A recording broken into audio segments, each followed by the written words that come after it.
आज हम ऊटी लहसुन के बारे में बात करेंगे। ऊटी लहसुन आज 90 दिन की हो चुकी है और आज आपको 3 बिंदुओं के ऊपर चर्चा करेंगे। सबसे पहला है 90 दिनों के बाद आपको कंद बढ़ाने के लिए क्या करना है। दूसरा, आपको क्या स्प्रे और करना है, क्या कर और स्प्रे कर सकते हैं। और तीसरा है लहसुन फूटने, स्प्राउटिंग की एक समस्या आती है 80-90 दिन के बाद, उसके क्या कारण है और उसका क्या उपचार है। तो चलिए सबसे पहले बात करते हैं लहसुन का कंद बढ़ाने के लिए हम क्या कर सकते हैं। उसका वज़न बढ़ाने के लिए, उसका अच्छा उत्पादन लेने के लिए हमें क्या क्या चीज़ ज़रूरी है जो कि हम अभी 90 दिन में या 90 दिन के बाद कर सकते हैं। दोस्तों, जैसा कि आप सभी लोगों को पता है, ऊटी लहसुन 120 दिन की फसल है। 90 दिन हो चुके हैं, 30 दिन के लगभग और बचे हैं इसको तैयार होने में। पहले हमने बताया है कि आपको क्या क्या स्प्रे करने हैं 90 दिन के पहले। आज हम बात करेंगे 90 दिन के बाद आप क्या स्प्रे कर सकते हैं। 75, 90 और 105 दिन में आपको 3 स्प्रे करना है 0050 के। उसके साथ आप बोरोन भी मिला सकते हैं। बोरोन और 0050 आपका कंद की वाइटनेस को बढ़ाएंगे, उसकी साइज़ को बढ़ाएंगे और उसके वज़न को बढ़ाएंगे। ये तीनों चीज़ें आपको ऊटी लहसुन का आपको अच्छा मूल्य दिला सकती है और पैदावार बढ़ाने में एक महत्वपूर्ण भूमिका अदा कर सकती है।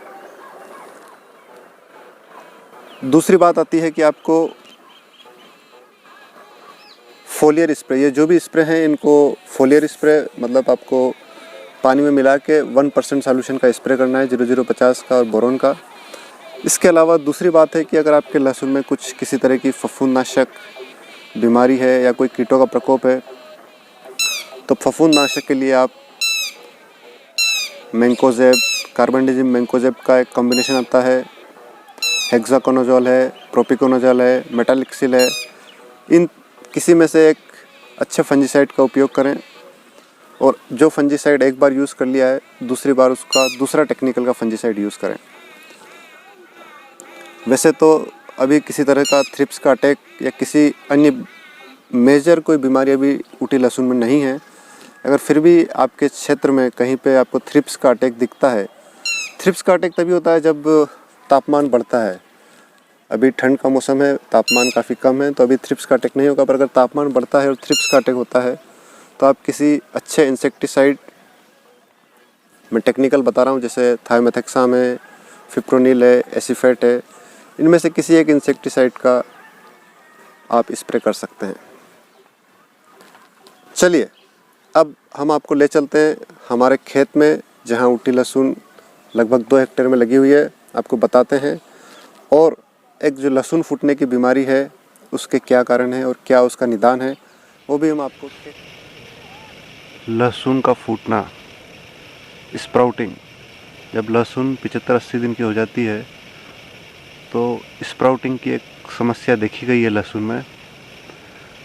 उसके क्या कारण है, उसका क्या निदान है, इसके बारे में आज चर्चा करेंगे। इससे पहले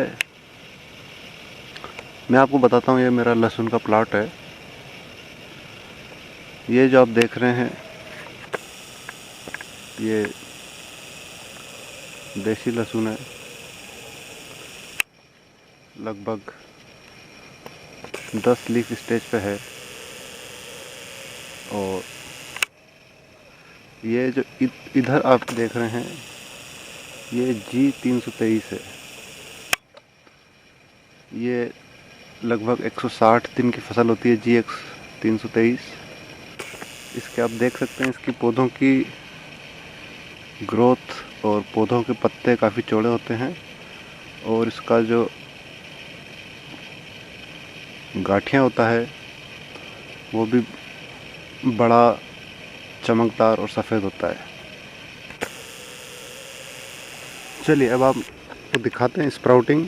और ये रेस्ट बेड के ऊपर लगाई हुई है फसल।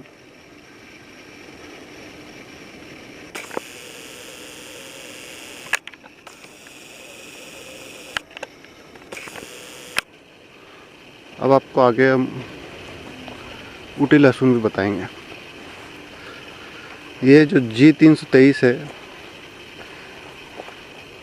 ये एक काफ़ी अच्छी वैरायटी है।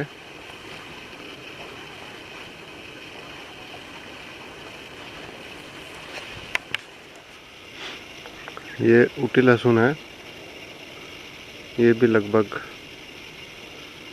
90 दिन की हो गई है और 9 से 10 लीफ स्टेज पे आ गई है। अब ये जो बता रहा हूँ मैं आपको, ये लहसुन का जो फूटना बोलते हैं, ये इस तरह के एक लहसुन से कई सारे स्प्राउट्स निकल जाते हैं, इसको बोलते हैं लहसुन का फूटना। इससे क्या होता है, लहसुन की जो कलियाँ होती है वो पूरी ख़राब हो जाती है और उसका मार्केट रेट कम मिलता है। ये जैसे ये पौधा है, ये आप देख पा रहे हैं, ये इस तरह का, ये वाला।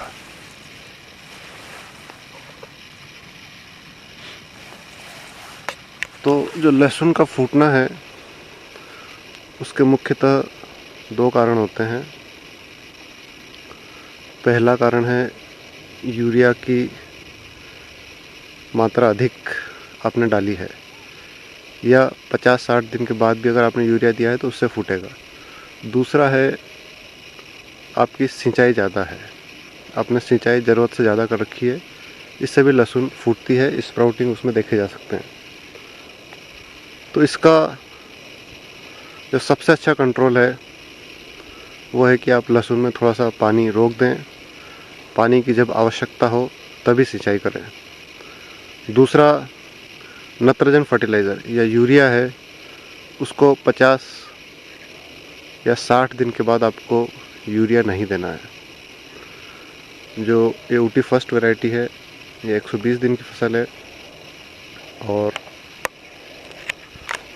ये लगभग 15 जनवरी तक तैयार हो जानी चाहिए।